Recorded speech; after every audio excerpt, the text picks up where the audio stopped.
In this video, I'll be going over how to start up the Fw-190 A-8. So first, you need to hold down your two brake pedals here. If you don't want to hold them down, you can just put the wheel chocks on. To do that, you click backslash on your keyboard, and you click ground crew up here, and wheel chocks, and place. Chief, place the wheel chocks. Copy. So you can see now there's the red wheel chocks there.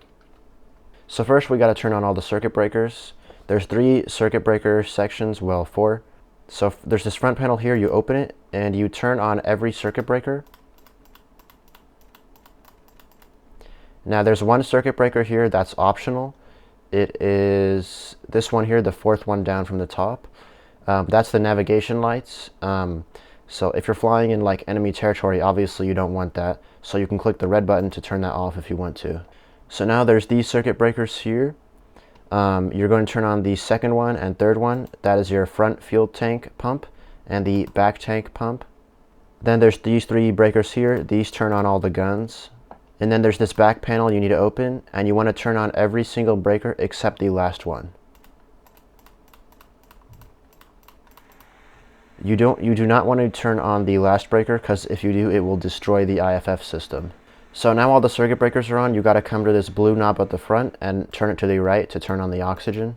Now there's this red lever on the left. You right click it all the way to the top section to turn on the fuel. So now there's this switch here with 0, M1, M2, and there's a top part you can't see that's M1 plus M2. That's the magnetos, which is kind of like the spark plugs of the engine. So you want to push this switch all the way to the top to turn on both magnetos. Then you want to put your throttle into the start position, so you can do right alt, hold right alt on your keyboard and click home. If you ever need to turn the engine off, you can do right alt and end to put the throttle back, but we want to put the throttle forward.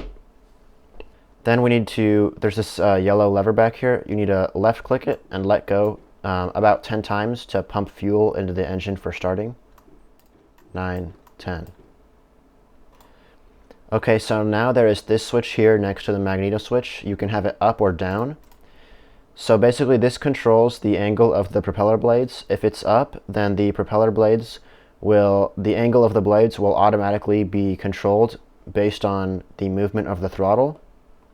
That's good for flying, but whenever we are on the ground, we want the propeller blades to be fixed in the least angle position or the least resistance with the air. So you want to put this switch down into manual mode. Whenever it's in manual mode, the angle of the propeller blades will be controlled with the switch on the throttle. And if you look at this gauge, you can see the angle here.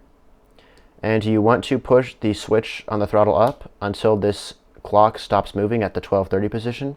So that way, the angle of the propeller blades have the least resistance against the air. Okay, so now we need to actually start the engine. There's a switch over here, or a cover over here, you open it. And there's this switch here. We're going to push it down and hold it for 25 seconds. And then we're going to let go, and we're going to pull it up and hold it up until the engine catches, and then you can let go. So you do left click to hold it down. So count to 25, 1, 2, 18, 19, 20. So then you're going to let go of it, and you're going to right click to pull it up. And it caught, so I'm going to let go now. And now the engine is started. So that is how you start the engine. Now you need to warm the engine up. The manual says that you need to warm the engine up before you take off, or it could damage the engine. In DCS, I don't know if you have to, because I've never actually done this before, but I'll show you how to do it anyway. So to warm the engine up, what you do is you hold your brakes down. Then you need to make sure the propeller pitch is in manual mode, like I just mentioned earlier. So for manual mode, you put this switch down, and then you use the switch on your throttle to put the angle here to the 12:30 position. So now you're going to increase your throttle slowly, and you're going to watch this RPM, and you're going to get it to 1200. So at 1200 RPM, you are going to watch the temperature here, and you're going to wait for it to get to 25 degrees Celsius. Then once it gets to 25 degrees Celsius, you are going to move the throttle up to 1400 RPM, and you're going to wait for it to get to 40 degrees Celsius. And then once it is at 40 degrees Celsius, you are ready to go. Now in my testing of this, it took around 5 minutes for me to get to 40 degrees Celsius.